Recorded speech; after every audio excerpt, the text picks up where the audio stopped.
Hi, welcome to Thriving Thursday. Today's topic is in honor of all those teachers out there and students too. We're going to talk about interrogatives and what they have to do with anxiety. So I hope you'll stay with me.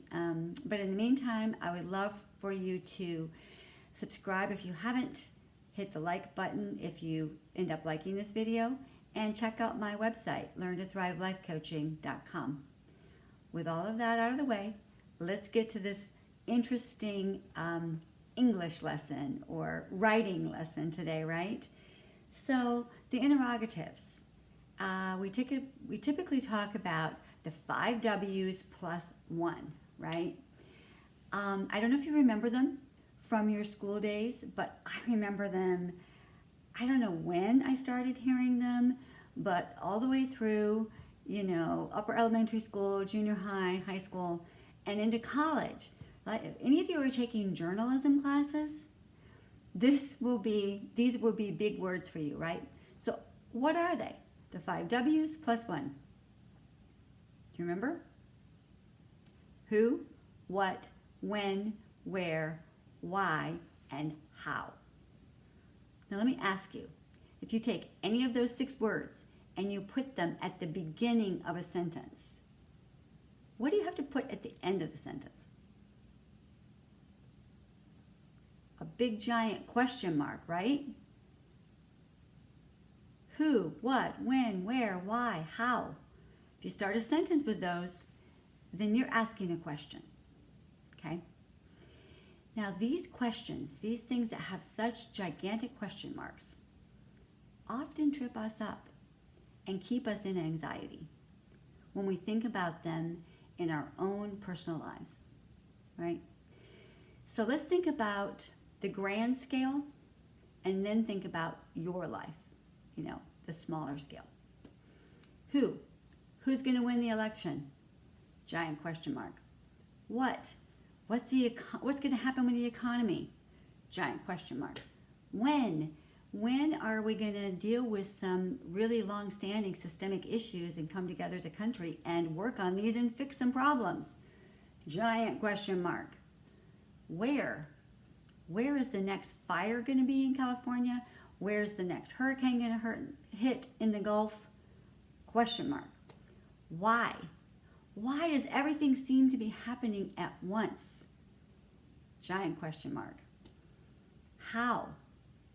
How are they going to get us a vaccine for COVID by the end of the year? Giant question mark. Right? Those are larger scale things, right? Think about your own life. Apply these to you. I'm going to maybe give us a few examples, but think about your own life and how you might be having these questions come up. Who do I trust? So many voices out there in the media and so many people saying this and one person says this and one person says that. Who do you trust? Who do I trust, right? What is my school year going to look like, right? If I'm a student, what's my school year going to look like? When?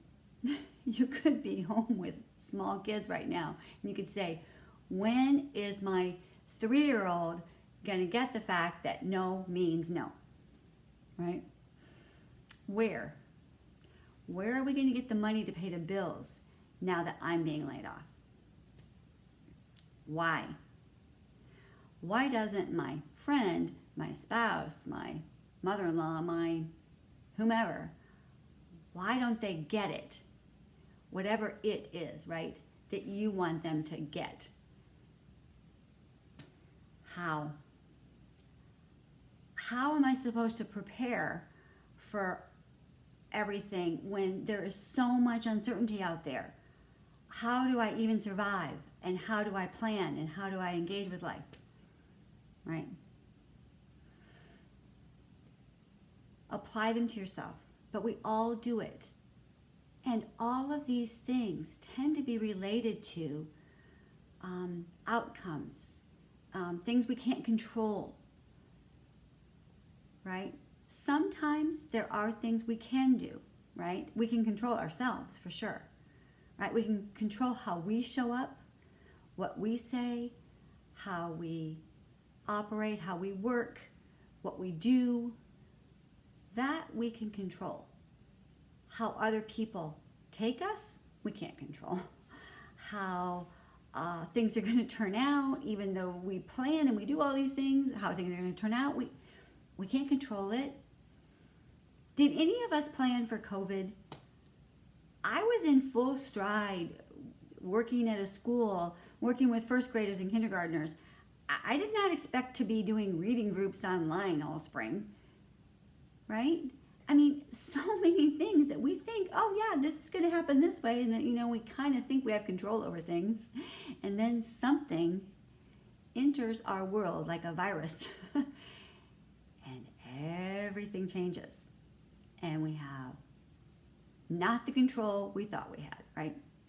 So what do we do about this? The fact that living in this space with these 6 words particularly, right, can keep us in an anxious, stressed out place. It's interesting, the very first word always, whenever I hear this said by any teacher, anywhere, it's always who, what, when, where, why, and how. Who is always the first one that is said. And I think that's a good place for us to start with the who. Because if we know the who, and I'm talking about the who, capital W who, then all of these other things, the what, when, where, why, and how, aren't so anxiety producing. Many of you are familiar with the Serenity Prayer. Probably only the first part of it, though. That prayer was actually written by Reinhold Niebuhr, who was an American theologian back in the 1930s during the Great Depression. It became popular. He used it in sermons, and it started becoming popular. And then it became really popular in the mid-40s during World War II. Talk about anxious times. The Great Depression, World War II, very anxious times. I think sometimes we think we have the corner on anxious times, and especially right now, because we're going through a lot. And don't get me wrong, it is difficult. I want to validate that. But human history is filled with times of great unknowns and uncertainties, giant question marks, and a lot of pain and suffering and really difficult things happening. So if the people in the Great Depression and during World War II could find some solace in this prayer, I think maybe we can too.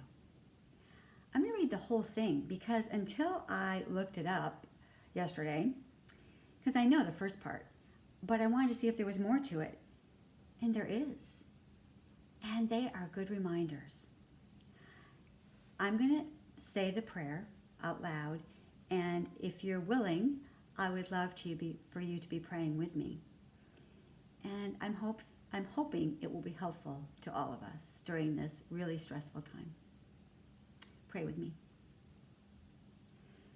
God, grant me the serenity to accept the things I cannot change, courage to change the things I can, and wisdom to know the difference. Living one day at a time, enjoying one moment at a time, accepting hardships as the pathway to peace, taking as he did this sinful world as it is, not as I would have it, trusting that He will make all things right if I surrender to His will, that I may be reasonably happy in this life and supremely happy with Him forever in the next. Amen. Well, grace and peace to you this day and every day.